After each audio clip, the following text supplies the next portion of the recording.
안녕하십니까. 오늘은 최저가 50% 이하의 물건을 노려라 라는 제목으로 물건 분석 및 수익 분석의 중요성을 말씀드리겠습니다. 지난 8월 1일자 아시아 경제신문에 무더기 매물이나 경매를 조심해야 하는 이유라는 제목으로 오피스텔이 무더기로 경매에 나온 물건을 조심하라는 기사를 보고 제가 느낀 점을 정리하여 말씀드리겠습니다. 먼저 주요 보도 내용을 요약해 드리겠습니다. 어떤 분이 서울 구로구 오류동에 위치한 지상 22층, 지하 5층 오피스텔 한 동에서 6개 호실이 경매로 나왔는데 잘 아는 오피스텔이고 몇 년 안 된 최신 건물인데다가 입구를 대리석으로 장식하여 중후한 분위기이고 주차 공간도 충분하여 그중 한 개를 14명의 경쟁자를 물리치고 낙찰을 받았다고 합니다. 이 물건은 시행사가 보유하고 있던 것이고 준공 시점부터 쭉 공실이라 명도 걱정이 없고 내부도 손을 타지 않아 새 것과 다름없다는 생각에 입찰가를 통상적인 수준보다 더 많이 적었다고 합니다. 그러나 문제는 매매나 임대를 위해 인근 부동산 중개업소를 찾았는데 제값을 받지 못하는 매물들이 이미 많이 쌓여 있고 수개월 전에도 공매로 5개 물건이 진행됐는데 이를 낙찰받은 사람들도 빨리 팔아달라며 시세보다 훨씬 낮은 가격에 내놓은 물건이 대기 중이라는 것입니다. 월세 물량도 30개가 나와 있는데 최근 몇 달 새 쏟아진 것은 2개뿐이고 임대든 매매든 바로 거래가 되려면 저가로 내놔야 하는 상황이라서 입찰하기 전 시장 수급 여건을 제대로 살피지 않은 것을 후회한다는 내용입니다.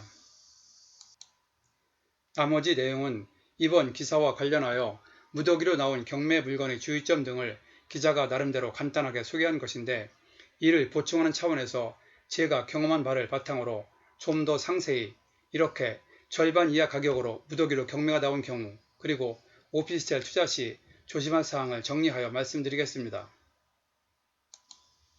첫째로 이번 기사에서 소개한 물건처럼 최저가가 절반 이하로 떨어진 물건은 입찰 여부를 신중히 판단하라는 것입니다. 예전에 어떤 책에서 경매 10계명인가 하는 내용 중에 감정가가 절반 이하로 떨어진 것을 주목하라는 내용을 보았는데 오랜 시간 동안 현장에서 실무를 하면서 감정가가 절반 이하로 떨어진 것 중에 쓸만한 물건이 있는지 분석을 해본 결과 그런 물건 중에는 수익이 남을 만한 물건이 별로 없다는 것을 느꼈습니다. 그런 물건들은 가격이 싸다는 생각에 많은 관심을 갖고 열심히 현장을 다니면서 물건 분석을 했지만 수익 분석은 고사하고 괜히 물건 분석만 하느라고 시간과 비용만 허비한 경우가 상당히 많았습니다. 그런 경우가 자주 반복되다 보니 나중에는 감정가가 절반 이하로 떨어진 물건은 특별한 경우가 아닌 한 검색을 하면서 아예 그냥 지나치는 경우가 많게 되었습니다. 상식적으로 생각해도 최저가가 절반 이하로 떨어지도록 남들도 입찰을 안 했다는 것은 그만큼 그 물건이 쓸만한 가치가 없다는 객관적인 방증이라고 보면 맞을 것입니다.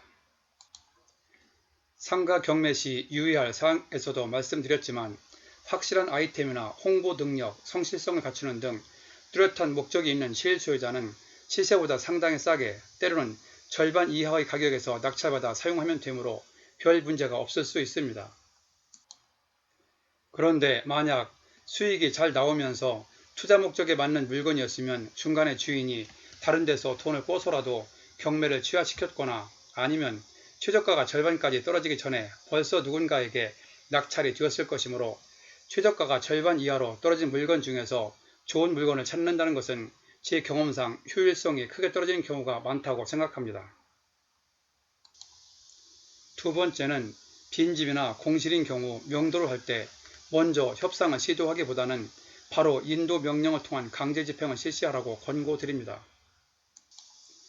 빈집, 공실인 경우는 법인이든 개인이든 부도가 나서 채무자가 도주한 경우가 많습니다. 그래서 연락처를 알기도 힘들고 우편물을 받을 사람이 없는 경우가 많으므로 협상 대상이 없어 협상이 힘들 뿐만 아니라 인도명령 결정문 등 서류 송달도 어렵게 됩니다. 그런 경우는 절차상 공시 송달을 거쳐야 하므로 협상을 노리기보다는 처음부터 바로 강제 집행을 시도하라고 말씀드리는 것입니다. 혹시 상대방을 만날 수 있다면 모를까. 그렇지 않은 경우는 낙찰 후 바로 잔금을 내고 인도 명령을 신청하여 즉시 강제 집행을 하는 것이 훨씬 더 효율적인 경우가 많습니다. 전에도 말씀드렸지만 공실로 문이 잠겨 있거나 문이 열려 있는 경우 명도가 쉽다고 생각하여 함부로 문을 열거나 임의로 짐을 들어댔다가는 예기치 않은 또 다른 법적 문제가 발생할 수 있으므로 이런 경우일수록 원칙적으로 법원 집행관으로 하여금 명도를 하게 하는 것이 깔끔할 것입니다. 그리고 세 번째 유의할 사항은 이번 기사처럼 오피스텔 또는 상가 등이 무더기로 여러 개가 경매로 나온 경우 매매 또는 임대 기간 등을 충분히 고려하여 입찰할 것을 강조하여 말씀드립니다. 특히 수십, 수백 개가 경매로 나온 경우는 전체가 낙찰되는데 지역적 상황에 따라서 시간이 많이 걸릴 수가 있습니다. 비인기층은 몇 달 또는 1년 아니면 그 이상 계속 공실로 남아있는 경우도 많이 있죠. 그런 경우 먼저 낙찰받은 사람들은 건물 전체 분위기가 썰렁한 느낌도 있고 공실이 많다 보니 공용 부분에 대한 관리비를 먼저 낙찰받은 적은 인원들이 분담해야 하는 관계로 관리비 부담이 크게 듭니다.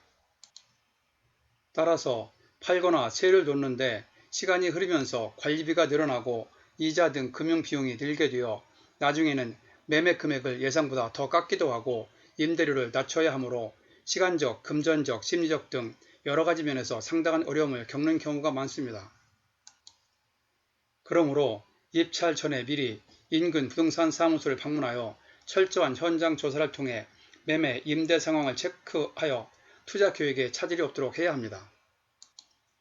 이번 기사에서도 낙찰자는 매매 상황 등을 확실하게 제대로 파악하지 못한 것을 후회하고 있다고 했습니다. 거듭 말씀드리지만 투자는 싸게 사는 것이 중요한 것이 아니라 팔리거나 세가 나가야 수익이 발생되기 때문입니다.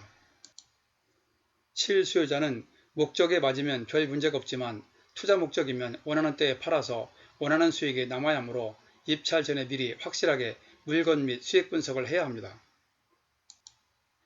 마지막 네 번째로 오피스텔 등 업무용은 관리비 부담이 비교적 크다는 것을 참고해야 합니다.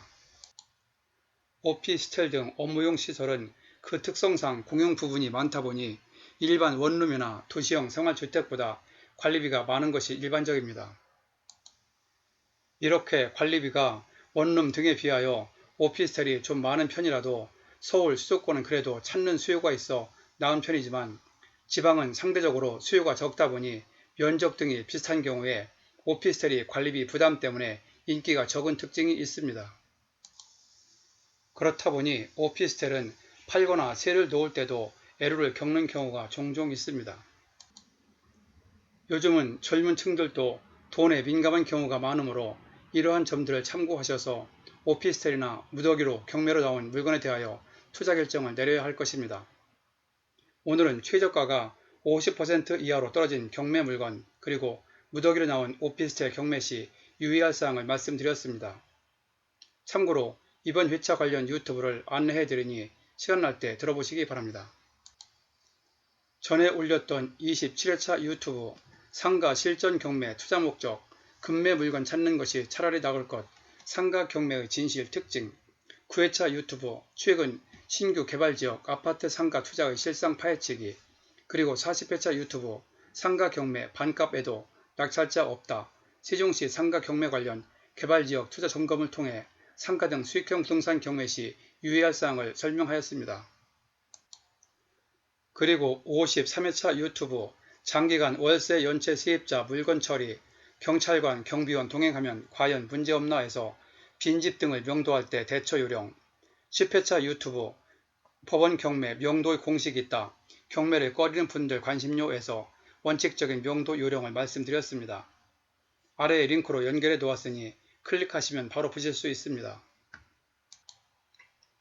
그리고 제가 만든 유튜브는 1회부터 40회차까지만 듣고도 혼자서 웬만한 경매는 실전으로 지금 즉시 하실 수 있도록 핵심 요령 위주로 설명되어 있으니 참고하시기 바랍니다.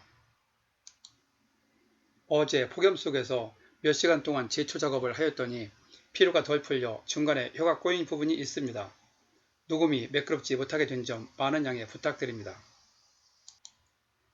본 내용이 여러분에게 도움되었다고 생각되시면 아래에 있는 좋아요와 구독 버튼을 눌러주세요. 좀 더 알찬 내용을 만드는 데 큰 힘이 됩니다. 참고로 구독은 무료입니다. 감사합니다. 그럼 다음에 또 뵙죠.